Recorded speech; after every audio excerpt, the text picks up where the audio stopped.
So here's the thing, a product that supports learners, no matter their learning style. Simply download the software, answer a short questionnaire about some of your personal preferences, and you're off and running. As a teacher myself, I know how valuable such a product would be. There's a real need for this. All across North America, teachers are leaving the profession. In fact, 40% leave within the first 5 years, citing burnout as the primary cause. I know from experience where this burnout comes from. It stems from a desire to reach each and every student and unlock his or her full potential. But with 20 and 30 different students in each class, and sometimes even more, it can be an uphill battle to appropriately differentiate for each and every kid. If every teacher could spend more of their time developing lessons, there'd be greater engagement from teacher and from student alike. This would lead to fewer burnouts and thus more teacher retention. The answer is personalized learning. And in fact, the global personalized learning market is estimated to surpass $2 billion by 2024, growing at an estimated rate of around 29% during that time. I've developed an exciting software framework that delivers any material in the way best suited to any individual learner, thus increasing engagement and decreasing burnout.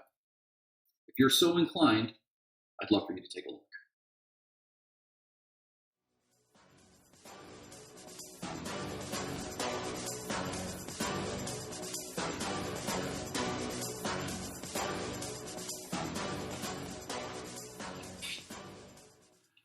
Lions, thank you so much for having me. I'm looking for $2 million in funding today to get Choose Your Own Adventure to market. The funding is necessary to hire the requisite programmers and designers, and of course to lease the workspace, all of which are required to fully realize my own vision. For this investment, you'll be getting a 50% stake in the company. Now, prior to taping, each of you were asked to fill out a short questionnaire, mostly focusing on your own preferences with respect to your own learning styles. And with your answers to those questions, you've designated yourself into one of the 4 categories, those being textual, oral, visual, and graphical. Conveniently for our purposes here, each of you have come in as representatives of one of the 4 styles. Eric, for example, you showed yourself to be a textual learner, and you don't have any particular preference with respect to music or color in your presentations. Now, you've already downloaded the app, so why don't you go ahead and type in a topic of your own choosing? And what did you put in there? Hydroelectric power in Canada. A fantastic choice indeed. And let's peek in on what you see on your screen.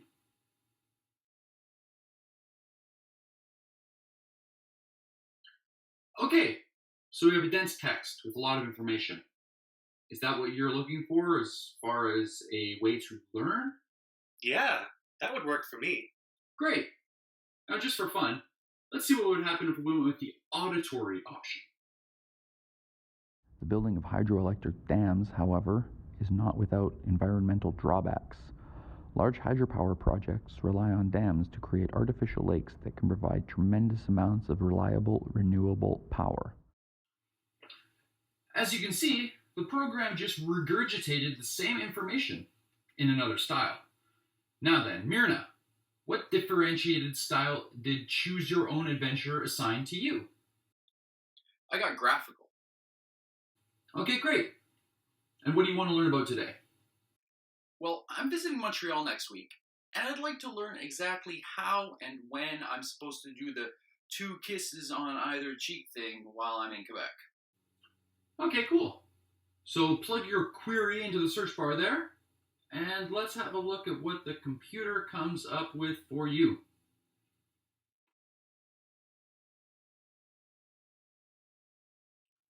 And there you have it.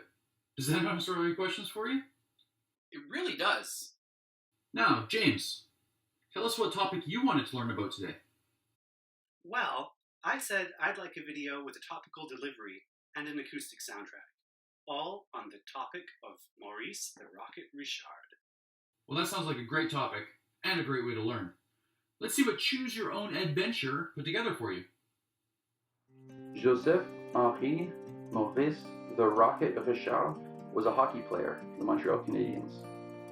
He was born August 4th, 1921 in Montreal, Quebec, and he lived there until his death on May 27th, 2000. A hero beyond reproach in Quebec, his legend lives to this day. Now, James, I gotta say, you look like you were pretty well into that. Is it safe to say that you're willing to stick around for more information if it's delivered in that way? Oh, totally. Yeah. Well, that's great news.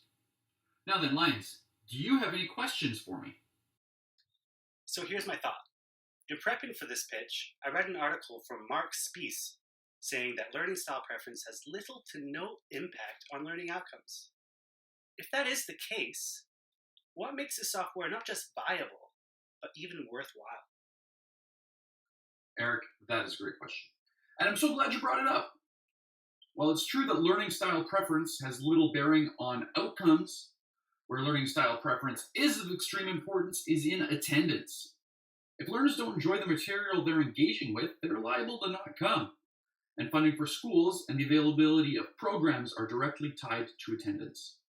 In 2010, for example, the San Diego County School District lost out on $102 million in state funding due to absences. So it's of critical importance that classrooms remain full. When I was doing my Bachelor of Education at the University of British Columbia, we were introduced to the importance of making sure students want to engage in the elective courses that some of us would end up teaching, so as to keep those courses thriving and to keep the courses in the curriculum. My own specialization is in French, and after 8th grade, it's optional. My job literally depends on students wanting to stay and engage in French education. Voting with your feet, or butts in seats, is how it was put to us during the B.Ed. Choose your own adventure represents a move towards a more student-focused approach, which leads to increased student satisfaction with teaching and learning. I have a thought too. How is your product going to come across the desks of the people making the decisions at the district level? That's a great question too. And the answer is quite simple. School districts and vendors lack a central source for product information and evidence of effectiveness. So decisions are often made on small-scale pilot tryouts, peer references, and less often by examining rigorous evaluative evidence. So with my connections at Burnaby Schools and at Surrey Schools, both of whom are my current employers, and with other districts around the province where I have friends and colleagues working and living, it's honestly just a case of they tell two friends, and they tell two friends, and so on, and so on, and so on. Will it start small? You bet. Will it finish small? Not a chance. Now then, Lions, have you made a final decision?